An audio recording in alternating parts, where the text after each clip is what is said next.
Good morning, everyone, and welcome to this morning's special episode of the Maritime Morning Brief. I am your host, Sarah, and today we're just kind of doing a special thing in our new space that we're in, and so my guest today is Patrick Gallagher, so executive director that you know and love. Hi, Sarah. Hi. It's lovely to be here. I really feel like we've made it. So yeah, we're in a new space today. We're in a new space. Trying something different, trying to improve and get better. Yeah, trying to improve for the watchers and get a little more FaceTime and all those things. So we are going to talk about marine exchange updates, what's been going on. You just went on a huge trip to Finland. Correct. So can we just start with a little bit about that? So what happened is for at least a year, so many things have been leading back to Finland and Helsinki in particular. It just kept coming up constantly over and over and over again, including our own contract that we signed with Forza and PortLink, which we've talked extensively about, and there's a lot more coming. But it just was so compelling, and it kept showing up in my life, and this intersection between Finland and in particular the Pacific Northwest, that I had to go. And so Vesa Koyuma from Wärtsilä called me up and said, do you want to come speak at this it was what's it called? 15th Annual World Congress of Oceans. Thank you. Right? I'm glad. Long title. I'm glad you 15th Annual World Congress of Oceans. And flew over, spent a week in Helsinki, and it was pretty incredible. I'm still kind of digesting it. I did a little bit of writing and more reading, thinking about what made Finland so different and why I felt the way I felt, but it was pretty overwhelming. It's an incredible place with so many challenges that they've overcome, and they're super advanced, mostly in the way they think and design things like icebreakers. They are the world leader in producing icebreakers. They've produced them for Russia. I don't know about China, other Scandinavian countries, and now the big deal is this contract with the U.S. Coast Guard, which is very close to us here in Seattle, and that is big news. They are contracted to produce 4 icebreakers, and then that capability will come home. We don't know where. I forget. It might be going to Bollinger. I'm not sure. I'll have to fact check that.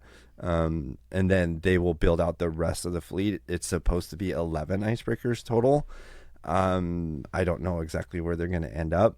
Hopefully, at least a significant amount will be here, home ported in Seattle, but there's a lot of work left to do, particularly with where they're going to go. Are they going to make it to Terminal 46? Is Pier 36 going to be adequately built in order to home port these things, and what the future of that is going to look like? So there's still a lot of decisions to be made, but I feel like the Marine Exchange got a very early look at what's going on and some good exposure to the future of what this is how this is going to unfold here. Yeah. So you visited Fintraffic, right? Which most of what you've said is it was insane. So, like, what is this Puget Sound, Finland overlap that I feel like probably, at least for us and our members, comes through that, all what they're using in their traffic and navigation and data collection, and what was it like? Fintraffic is insane. It's absolutely incredible.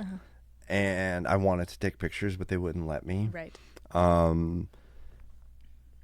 But it's a national network, and it is private, but government controlled, which is a completely different paradigm than anything we've seen. So they cap their profit level. So it is a private company, but they have a profit max. Oh, interesting. Which is different, but works. Right.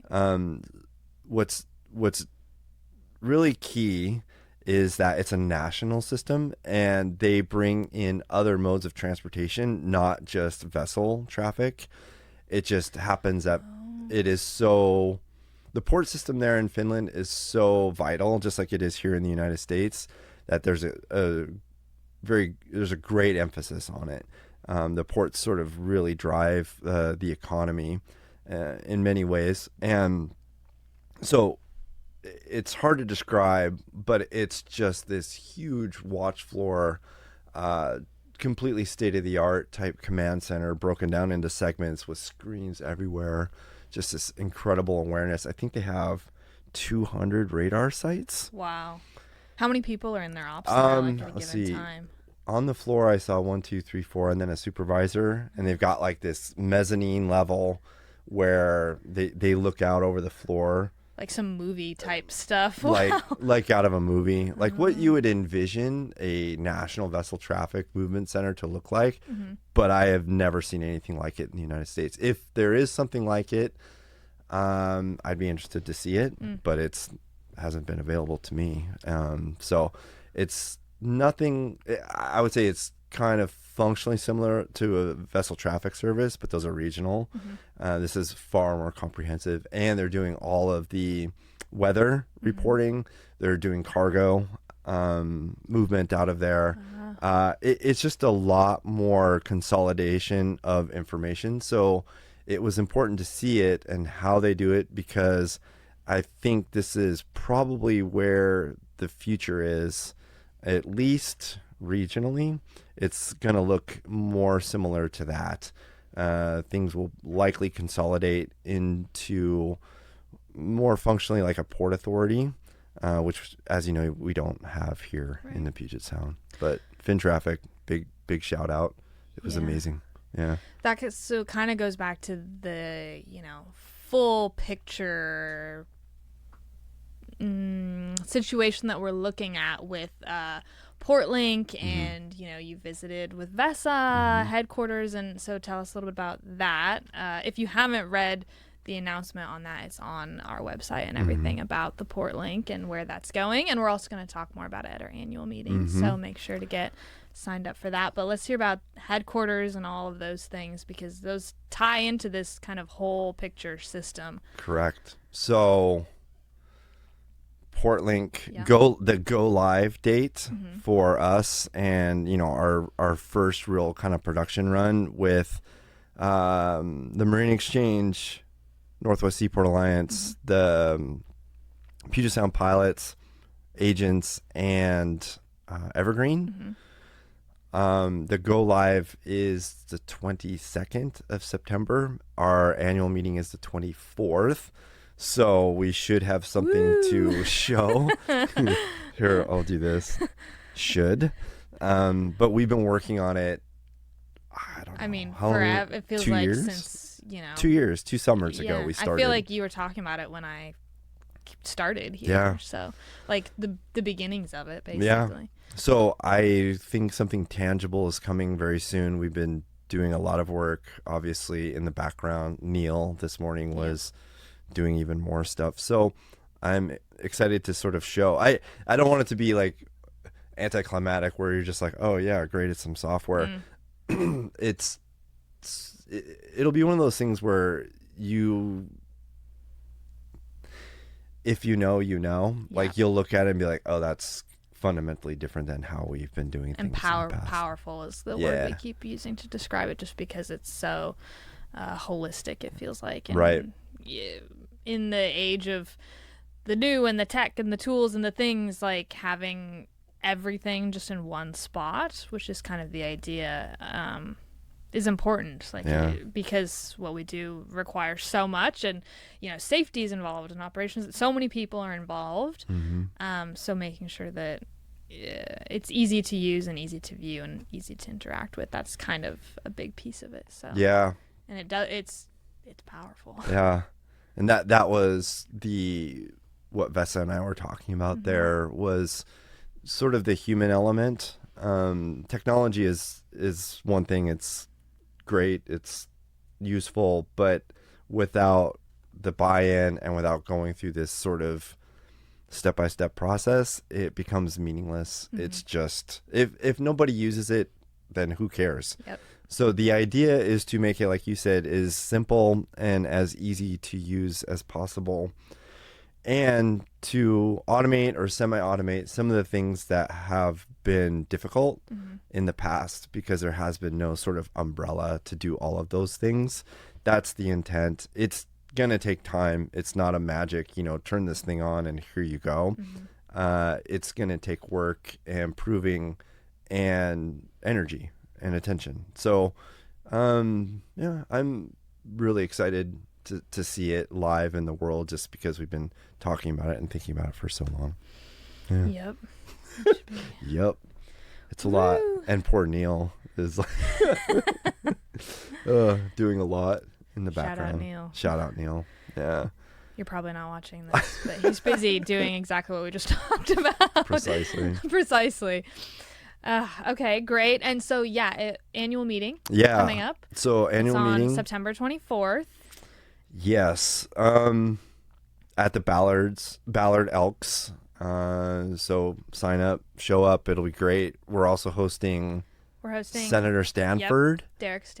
Derek Stanford is coming, who we don't know well, but has a very impressive background. I've heard him speak before, and is a statistician, has a PhD. Doctor of stats. Yeah. Which is so up the Marine Exchange's alley. I saw that and I was like, oh, that's a big reason we asked him to come and speak, is because we deal with a lot of that stuff. So he should be able to peer into our nerd world of maritime industry data and be able to, what would be cool is if he could look right into it and say, have you thought about this or that? That would be the coolest. So be cool. We'll see, but very stoked to have Senator Stanford join us, and that is going to be awesome. And there'll be an opportunity to ask questions. Yep. So anything that is sort of pressing, he's on Ways and Means, correct? And I don't know every other committee, but the big one for sure is Ways and Means. Yep. Yeah. So it's all listed on the website. So it's all there. Go check it out. But Trent will be there, and Vesa will be there. You'll be speaking. Yep. So it's good. Lunch will be there. Yeah. That's all. It has all the elements of a major, kind of really raging party. It'll at be 11 a.m. At 11 a.m. with box lunches and data. It'll be. What more could you want? It'll be wild. It'll be great. Yeah. No, it's actually good. That event was great last year. We had great turnout, and the Ballard Elks is lovely. And I just think it's nice to have.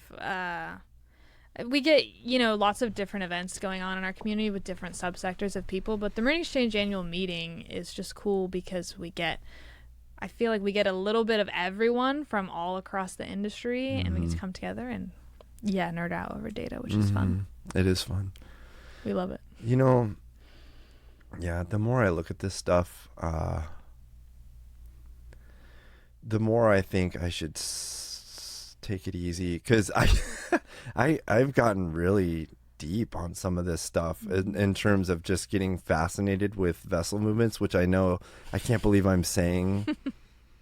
It's so bad, and my family is making so much fun of me every day, so I kind of have to pull it back a little bit, but it's a good thing.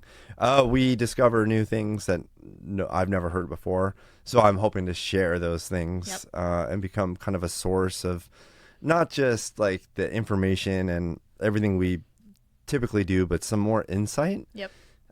We're getting a lot better at that. And I think this whole PortLink thing, I think it's just the beginning. I think we're going to see things that come out that are going to be very revealing as to how the system really truly operates, that people sort of maybe inherently understand or think, but we're starting to see things in the data that honestly surprise me sometimes, like the Jones Act. Yep. The Jones Act waiver, and people ask, well, what's it doing? And that's hard to know, because you need to have the right data sets to say, okay, well, foreign flag versus U.S. flagged, and where are they going, and how long are they, all this stuff that certain terminals, certain ports may have some of it, some of the picture, but we're the only game that is looking at the entire system. Right. So I think it's going to be helpful, in particular for the ports and the state. I think it's going to help the state see the value of what we do, what this industry is providing. Yeah, that's it. Right, which is unfortunately ends up being half the game sometimes. Absolutely. Sharing that message out, which is what we try and do. It doesn't suffice just to have this. You have to share it. You have to let people know why it's important and what they need to do. Yeah, and this year in particular has been pretty interesting. We're not going to get into all the data and trends right now because we're going to save that. We're saving that. But yeah, that's special. It's been a pretty interesting year. It has been a very interesting year. So, to say the least, if you follow this podcast on the daily, you'll know a little bit about that, but more to come. Speaking of this podcast on the daily, how's that going for you? Oh, it's good. It's good. I always say that sometimes I forget that I'm talking to people every morning because that one I just do, in my living room or in the little office space that we have, and I record things and I don't know, just talk from myself, and it's kind of fun, and I forget that people are listening on the other side. Thank you everyone for listening, but it's funny when I go out and someone will be like, listen to the podcast today, and I'm like, oh yeah, I forget that that's I can always tell how people are, like, I'll meet people. This is a weird thing, by the way. Podcasting is bizarre. And then I've been writing a lot more, but just putting a message out, I can tell, I meet people who I can tell they know me or they feel like they know me, and I've never met them before, but I can usually tell how they've come to know me, either like stuff like this, and now it's probably going to be even, now that we're doing video, probably be even more. Or through writing or etc. So that's been kind of fun in a way. And it's made it easier to get to know people because when they show up, it's very natural. Yeah. It's like we just start on a different level. There's half of a connection there already. It's interesting. One thing about your podcast, your daily, that I don't know if I've ever told you this, but now that you've done it over 500 times, I will sometimes not listen for a while, and then I'll listen to, because they're only like 4 minutes. Yep. I'll listen to like 5 of them in a row, and I can tell things like I knew you were sick because I can hear it in your voice, and then I can tell what the weather's doing and how you feel about it. And how I feel about it. Yeah. I think everyone, if you listen regularly, you know pretty much how I feel about the weather most of the time. So I like it. It's a really good forum. I like the daily a lot. It's totally different, and it's growing. It's interesting. I think it just sometimes it's interesting because that format would never work for me, but I know it works for people to like hear audio. Totally works for me. And so it's cool. Yeah. The idea, right, was that it could provide you kind of a version of the daily list that we send out, but in a free and audio version that you could listen to on your way to work in the morning or whenever. And I think it provides that value. So yeah, I do cool. too. On that kind of like outer community note, I wanted to very briefly talk about the Harbor Safety Conference because we haven't really talked about it publicly a lot since it happened, at least in a format like this, but we've talked to a lot of people about it, just how it was received, how we brought people from all over the country to Puget Sound to, hear about our systems and share information, and what kind of impact that had on our maritime community kind of after that. It's funny that we haven't really talked about it. I think because things are going so quickly for us and we get so busy that we haven't taken a moment to really reflect on it too much. Excuse me. And it feels like 5 years ago, even though it was in March. I know. So it was feels in like the another spring. lifetime. It does. But we do need to sit and think about it and hold on to it. I can say direct impacts are, well, I will be the president of the National Harbor Safety Committee steering team. Woo! I'm the vice president right now. Jim, or no, I'm not Jim. Mike McElroy is the president. Awesome dude, good friend from Chicago. And it's just gaining in importance and relevance. It's always been important, but I think after the Dolly elision with the Francis Scott Key Bridge, and then getting by name, not necessarily tasks, but recommendations by the NTSB for the national steering team, that has elevated its maybe power. That might not be the right word, but I guess influence to get things done quickly, cheaply, and for the Coast Guard and MARAD and NOAA and the ports to leverage. So my phone, I mean, a lot of it has to do with harbor safety, which I never envisioned myself being in harbor safety. Like I never thought of that. Me neither. Did I tell you the story about when Noel Jones said that, we were the face of harbor safety? Did I tell you this? No. Okay, so quick story. Noel Jones from the Coast Guard, shout out Noel Jones, who's a fantastic person, said in one of these meetings, basically what I picked up was, as the chair, you are the face of like harbor safety in your region. You're at the fore. And I was like, wow. Never thought about it like that. No, like that's kind of heavy.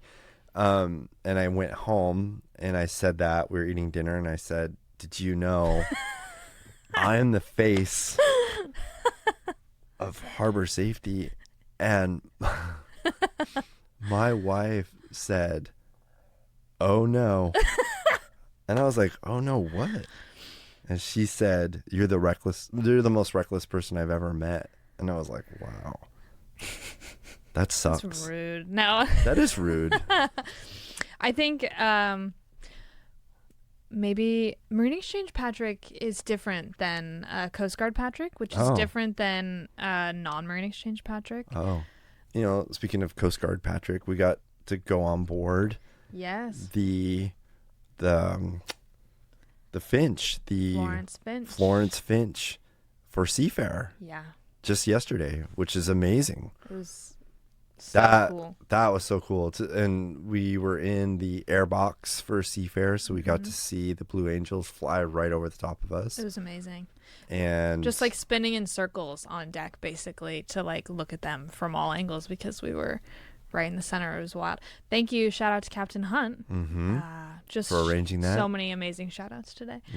Yeah, that was pretty cool. And I said that I think that was my first cutter, which I've gotten to see a few vessels now, which has been exciting because never did I ever think, but like just meeting the crew and kind of seeing the vibe and like what goes on and hear about what they do. It was just that's a great really crew. Cool. That was so in the Coast Guard, part of my job was to go to these different units, stations and cutters, and to visit and check in and just be there and answer questions or hang out, just FaceTime. And you always have to travel because it's but I did it enough to where I could walk in anywhere and you sort of immediately, because we're just people, you can tell if there's problems or what's going well, or if it's just flat, which is fine. Friction. Yeah, you can. It's interesting. You can tell. It's a vibe that I got pretty good at, and that vibe on that crew is great. It was awesome. Yeah, like I can tell like things are going well, and I got to talk to their CEO and EXO quite a lot, and those two people are, it's like, I totally get it. That's not an accident. You know, they create that and allow people to, you know, express themselves and, you know, just be heard, which is a big deal. Right. Yeah. Not as easy as it sounds. Yeah. Yeah. So what else is coming up in the next couple weeks aside from annual meeting? What's on the agenda? What is Marine Exchange from your side doing? I feel like that's a loaded question. What is Marine Exchange doing? Because we're all doing everything all the time. But what is on your calendar for the next couple weeks? The next big one is going to be the annual meeting, just trying to make it valuable to where people actually want to show up. And I always try, and we always try to provide something that you're not going to get anywhere else. Yeah. So that it's worthwhile. You're not just there rehashing the same things with the same people over and over again. Try and do something different. Try and introduce something that just won't be available anywhere else. So that's a big focus. After that, then we head into fall. I mean, on my own calendar is my older daughter is going to college. So will be a big thing, getting her off successfully to college this year. And then we roll into MISNA, which is Maritime Information Services of North America. That's quite a mouthful. Thank you. Yeah. Finally. And I'm the incoming president, which is cool. And that is all of the marine exchanges. Yep. And that's really, there's a lot of potential there. That organization is terribly fascinating. I mean, talk about like power in the numbers. Like, we have so much data, so just think about every single marine exchange and years, decades of data. It's becoming it's always been a big deal. It's just because there's so much uncertainty in the world, and because what we do shows up so much on every front page, either directly or indirectly. There's just a lot of focus on this type of intelligence that we can produce, and the more we can fill in as a collective group, the better it becomes, the more valuable it becomes. So MISNA is all of the marine exchanges together, both coasts, Gulf Coast, Alaska, etc., and we come together to try and make the landscape better for all of us. And it's a big thing, and it's a lot of fun. We're in New York City this year, which will be good. Haven't been back there in a while, and yeah, that's the next big thing. I'm going to Texas to speak, going to Corpus Christi in November, I think. There's a local conference. Jay Jennings is putting together an NMTA conference, and I'm speaking there. Great. Oh, and then Anne Avery has a conference coming up, I think, in October. I can get all those dates together, and I'm speaking there, which is good.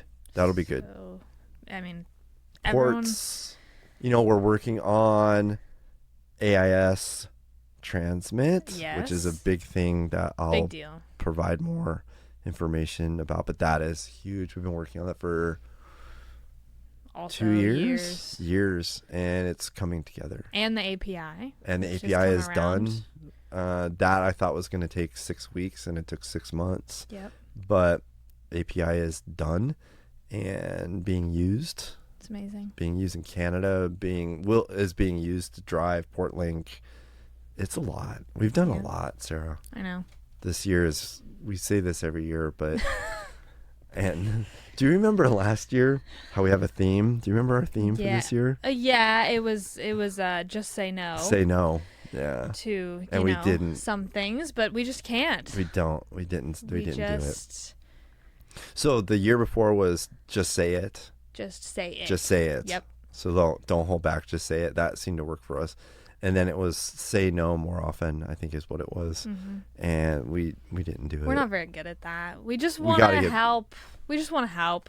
Well, there's a lot of opportunity right now. I mean, things are changing rapidly. a lot of challenges. There's a lot of things in this crazy shipping industry, maritime industry thing. Yeah. But